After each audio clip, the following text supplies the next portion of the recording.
नमस्कार, आर्यन न्यूज झारखंड खबर आप तक में आपका स्वागत है। मैं हूं अक्षरा। फेसबुक से हुआ प्यार, फरेब और धोखा। खूंटी की आदिवासी युवती सुमन आइंद को शादी का झांसा देकर युवक ने किया यौन शोषण। आइए देखते हैं पंकज आर्य की एक रिपोर्ट। दो इंसानों के बीच में फेसबुक में होता है प्यार, एक दूसरे को दिल दे बैठते हैं, इजहार करते हैं और साथ जीने मरने की कस्में खाते हैं। पर लड़की को नहीं पता होता है कि लड़का शायद उसको धोखा दे रहा है, और वाकई में लड़का धोखा ही दे रहा था। शादीशुदा लड़का अरुण कुल्लू, जो कि सिमडेगा का रहने वाला है, खूंटी जरियागढ़ की रहने वाली सुमन आइंद को फेसबुक में अपने प्रेम जाल में फंसाता है और उसे ले जाकर दिल्ली में रखता है। 8 महीने तक उसका यौन शोषण करता है और जब लड़की 8 महीने के गर्भधारण में हो जाती है और उसके बच्चे की मां बनने वाली होती है, तो ऐसे में लड़के ने फैसला लेता है कि दिल्ली छोड़कर वो भाग खड़ा होता है। जब सुमन आइंद को पता चलता है कि लड़का उसको छोड़कर भाग चुका है, तो वो अनान फनान रांची पहुंचती है। और जब रांची पहुंचकर वो फ़ोन करती है लड़के को, तो लड़का कहता है कि मैं शादीशुदा हूं, मैं तुम्हें नहीं रह सकता हूं। ऐसे में ये खबर जब अखबारों में छपती है, तो खूंटी की आयरन लेडी, मशहूर समाज सेविका लक्ष्मी बाखला उनसे मिलने पहुंचती है। आइए सुनते हैं क्या वार्तालाप हुई है इन दोनों के बीच में। मेरा नाम सुमन आइंद है। मेरा पापा का स्वर्गीय जोसेफ आइंद और लड़का का नाम अरुण कुल्लू, उसका पापा का विक्टर कुल्लू। और उसके साथ हम लोग फेसबुक के द्वारा मिले और उसके बाद फेसबुक के द्वारा बात करते करते हम लोग का 1 साल हुआ। 1 साल के बाद में वो 2019 में मेरा घर आया अगस्त महीना में, और अगस्त महीना में आके मेरा घर में 15 दिन रहा। 15 दिन रहने के बाद हम लोग उसको पूछे, मेरा घर वाला लोग भी पूछा कि तुम शादीशुदा है बोल करके, लेकिन वो लड़का हम लोग का घर वाला लोग से सबको इसे झूठ बोलने लगा कि मैं शादीशुदा नहीं हूँ, ऐसे बोल करके बोला। उसके बाद में वो मेरे को बोला कि चलो हम लोग भाग जाते हैं बोल करके बोला। उसके बाद में उस शादी का झांसा देके हमको दिल्ली ले गया। उसके बाद दिल्ली में हम लोग 8 महीना थे। जैसा हम प्रेग्नेंट हो गए वैसे ही लड़का मेरे से झूठ बोल करके भाग गया और मैं जैसे तैसे दिल्ली से रांची आ गई कि मैं शादीशुदा हूँ, तुमको मैं शादी नहीं करूँगा, ऐसा बोल करके बोला। उसके बाद में हम महिला थाना गए खूंटी, वहाँ पर बताए मैडम को कि लड़का। कब गई थी खूंटी? 22 तारीख को। 22 जून को। अच्छा, जून को। उसके बाद में वहाँ पर हम बोले कि हमको कंप्लेन करना है बोल करके, तो महिला थाना वाली बोली कि ठीक है हम लोग कर देते हैं, पहले लड़का को बुलाते हैं, समझौता करते हैं, क्या बोलता है लड़का, ऐसे बोल करके बोला। उसके बाद बुलाया गया। कब बुलाया गया लड़का? 24 तारीख को। 24 जून को। जून में ही? हाँ, जून में ही बुलाया। मतलब तुम 22 जून को गई और वो 24 जून को लड़का को बुलाया? हाँ। अच्छा। उसके बाद में फिर बुलाया। उसके बाद में लड़का को पूछा, अलग रूम में बैठा के, मेरे को अलग रूम में बैठा के। तुम लड़का से सामने से बात नहीं की? नहीं, लड़का से सामने से नहीं बात करवाया ये लोग। अच्छा। हम बोले ये लोग को कि लड़का को भी सामने बैठाइए और मेरे को भी सामने बैठाइए बोल करके बोले, लेकिन वो लोग नहीं सुना मेरा बात। अच्छा। ऐसे ही मतलब ये लोग लड़का का पार्टी वाला लोग अलग बैठाया और डिसाइड कर लिया। कौन कौन आया था लड़का की तरफ से? सबको आया था, मम्मी पापा उसका। अच्छा। और उसकी वाइफ भी आई थी। फिर क्या हुआ? 24 को बात हुआ तो फिर वो लोग समझौता किया कि हम लोग 3 साल तक पैसा देंगे बोल करके बोला, लेकिन 3 साल के बाद हमको पैसा देता और आगे का भविष्य के लिए हम क्या करते? 3 साल तक क्या पैसा देता? बच्चा के लिए और मेरे लिए। अच्छा। तो वही हम बोले कि हमको 3 साल के बाद, और 3 साल के बाद हम क्या करेंगे, उसके लिए भी तो हमको कुछ फैसला करना है, ऐसा हम बोले। तो ये लोग क्या क्या क्या क्या लिखवाया पेपर में। किससे? तुमसे? वही लोग लिखा लड़का के तरफ। अच्छा। लड़का का माँ लिखी, लिखने के बाद में हमको उसमें इसमें साइन कर दो बोल करके बोला। बिना पढ़े नहीं पढ़े हम।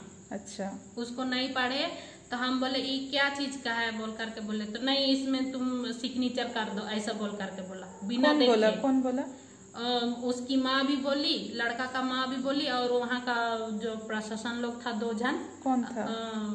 नाम तो नहीं जानेंगे, एक ऐसे ही था, एक लंबा सा था, काला काला सा था। अच्छा।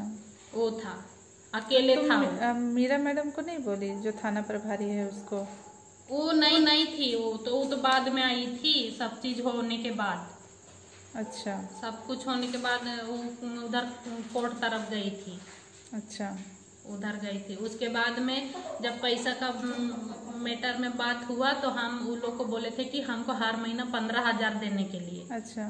तो वो लोग 15,000 में नहीं माना। उसके बाद में ये लोग 6,000 महीना देने के लिए ये लोग राजी हुआ था। अच्छा। तो 6,000 महीना करके तो 3 साल देता, तो 3 साल में कितना होगा? 2,25,000 होगा। उतना में मेरा क्या होता। इसीलिए हम उतना में मंजूर नहीं है। वही चीज का मतलब वही मैटर में वो लोग बात किया था। हाँ, उसके बाद मेरे को वाला पेपर भी नहीं दिखाया, कुछ भी नहीं दिखाया, और मेरे को साइन करवा दिया। अच्छा, साइन करवा दिया। हाँ, वक्त नहीं, मतलब केस नहीं हुआ उस दिन? हाँ, उस दिन केस नहीं हुआ। पर 19 तारीख को तो केस हुआ है तुम्हारा, 19 जुलाई को। वो कैसे हुआ? वो तो मैं बाद में गई। 19 जुलाई को जब हम DSP के पास गए वो वाला पेपर को लेके, उसके बाद ही लोग लिया है। अच्छा, जो एप्लीकेशन तुम लेके गए अपना लिख के? हाँ, उसके बाद केस लिया? हाँ, उसके बाद लिया केस। अच्छा। तो ये लोग बोल रहे हैं कि तुम क्यों गई SP के पास? कौन बोला? मीरा मैडम बोली क्यों गई? हाँ, क्यों गई? तो हम बोले हमको समझ नहीं आ रहा था इसीलिए हम वहाँ गए। अच्छा। ऐसा बोले तो बोल रही है कि तुम तो समझौता कर ली थी, तुम तो राजी खुशी से ही तुम उसमें सिग्नेचर की हो बोल करके बोल रही। तो हम बोले हम राजी खुशी से सिग्नेचर नहीं किए हैं, वो पेपर को हम देखबे नहीं किए हैं क्या लिखा हुआ है। ऐसा बोले तुम क्यों पलट रही हो, ऐसा बोल करके बोल रही है मीरा मैडम। हम कानून से बात करते हैं, कानून से ही बात करते हैं हम, ऐसे जो झूठ को नहीं बोलते हैं, ऐसा बोल करके बोल रही है। तो हम बोले मीरा मैडम को आप तो अभी नहीं हैं तो हम कैसे जाएंगे थाना? हम थाना नहीं जाएंगे, कहे कि वो सर लोग है ना, सर लोग मेरा बात नहीं सुनते हैं, वो लोग तो मेरे को ही डांटते हैं, ऐसा बोल करके बोले हम सर मीरा मैडम को। उसके बाद में नहीं जाओ तुम चली जाना और वहाँ पर केस FIR कर देना, ऐसा बोल करके बोली। अच्छा। उसके बाद ही हम वहाँ 19 तारीख को गए थे। अच्छा, उसके बाद केस हुआ तुम्हारा? हाँ, ना? उसके बाद में वहाँ का प्रभारी था, महिला थाना का प्रभारी, वही मेरे को बोला कि तुम केस कर दो, एप्लीकेशन लिखो, ऐसा बोल करके खुद ही उसी। लड़का गिरफ्तार हुआ? नहीं हुआ है अभी तक।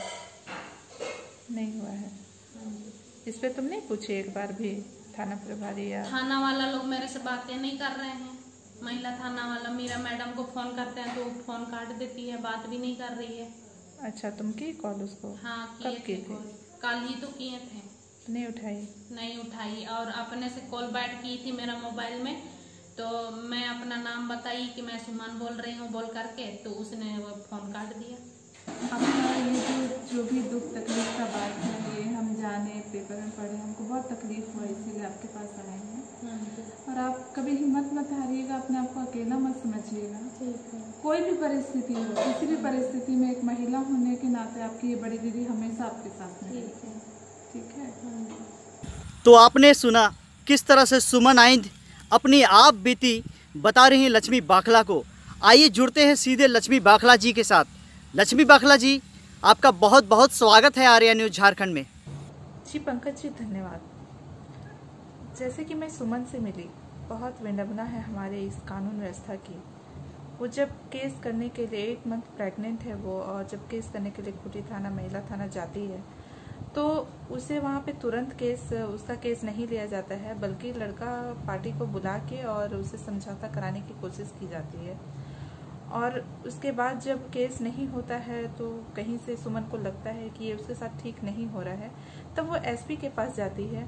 उसके बाद ये केस होता है। बिना केस के लड़का आ सकता है थाना और उसे समझौता करके वापस भेजा जा सकता है, लेकिन आज के डेट में केस हो चुका है और अभी तक लड़के की गिरफ्तारी नहीं हो रही है। और ये बड़े दुख की बात है। जो लोग भरोसा करके कानून के पास जाते हैं कि हमें यहाँ से न्याय मिलेगा, जब वो कानून ही उन्हें छलने का काम करने लगेगा तो फिर क्या होगा। लक्ष्मी जी, ऐसे मामले में देखा जाता है कि लड़की का मनोबल काफ़ी गिरा हुआ होता है और वो धीरे धीरे डिप्रेशन का शिकार होती हैं। क्या कहना है? जैसे कि बहुत सारी लड़कियां मेरे पास आती हैं जो बताती हैं जब वो थाने केस के लिए जाती हैं तो उनका मनोबल जोड़ने के बजाय उनका मनोबल तोड़ा जाता है। उनसे कहा जाता है कि केस क्यों कर रही हो, तुम्हारे केस करने से कुछ होने जाना है नहीं, लड़कियों को कुछ होने वाला है नहीं, और उल्टा तुम ही परेशान होगी और तुम केस जीतने वाली भी नहीं हो। इस तरीके से उनसे कहा जाता है। वो कहती हैं उल्टा हमें ही बहुत ही बुरा भला कहा जाता है। लक्ष्मी जी, ऐसे मामले में त्वरित कार्रवाई के साथ गिरफ्तारियां क्यों नहीं हो रही हैं? प्रकाश डालिएगा। पंकज जी, मेरे संज्ञान में ऐसे बहुत सारे केसेस हैं जिसमें कि फर्स्ट लड़की थाने पे जाती है कंप्लेन करने के लिए और कंप्लेन एज अ लिखित थाने वाले लेते भी हैं, दोनों पक्ष को बुलाते हैं, फिर समझौता कराने की कोशिश करते हैं, समझौता नहीं हो पाता है तो ये कह के दूसरे दिन बुलाया जाता है, ठीक है आप 2-3 दिन के बाद आइए, आपका केस ले लेंगे। और उसके बाद 2-3 दिन के बाद अगर वो जाती है तो केस लिया भी जाता है, केस होता है, पर उसके बाद फिर लड़के की गिरफ्तारी नहीं होती है। मेरा कहने का मतलब, अगर समझौता नहीं हो पाया है चाहे जिस मैटर में भी हो और अगर लड़का दोषी है वहाँ पे, तो फिर थाने वाले को भी खुद की ये जिम्मेदारी होनी चाहिए कि केस तुरंत करना चाहिए। जब समझौता नहीं हो पाया तो फिर केस करके और लड़का को अरेस्ट करना चाहिए। फिर उसको छोड़ा क्यों जाता है, ये मेरी बात समझ में नहीं आती कि 2 दिन बाद आओ, केस तो कभी भी हो जाएगा, जब बोलोगी तो केस हो जाएगा, ये कह के उसे भेजा जाता है और केस होने के बाद केस वो चलता रहता है और बहुत सारे केसेस में लड़के की गिरफ्तारी भी नहीं होती है। ये थी मशहूर समाज सेविका खूंटी की लक्ष्मी बाखला जी। प्राय देखा गया है इस तरह के मामले में वो मुखर होकर सामने आती हैं और इंसाफ जरूर दिलाती हैं। उम्मीद है इस मामले में भी सुमन को इंसाफ जरूर मिलेगा और बहुत जल्द मिलेगा। पर सवाल सबसे बड़ा ये है दोस्तों, हम भी एक माँ के बच्चे हैं, किसी के गर्भ से हम भी जन्म लिए हैं, फिर हम क्यों उसके सम्मान से खेलते हैं, क्यों उन्हें ठेस पहुँचाते हैं, क्यों शोषण करते हैं? ये सवाल बड़ा है, हम सबको सोचना है। आइए चलिए, इस तरह की खबरों के लिए हमारे चैनल के साथ आप जुड़िए, हमारे चैनल को सब्सक्राइब करिए, लाइक करिए, कमेंट करिए, शेयर करिए और इसके साथ ही साथ दिए गए व्हाट्सएप नंबर पे आप हमें व्हाट्सएप कर सकते हैं अपनी क्षेत्रों के खबरों को लेकर, ताकि आपके क्षेत्र के खबरों को हम प्रमुखता से दिखा सकें। तब तक के लिए आप सभी को प्रणाम, जोहार, नमस्ते, दुआ सलाम, अलविदा। RN न्यूज़ झारखंड खबर आप तक में आज के लिए इतना ही। कल फिर मिलेंगे एक ऐसी ही सच्ची और प्रामाणिक खबर के साथ। तब तक के लिए नमस्कार।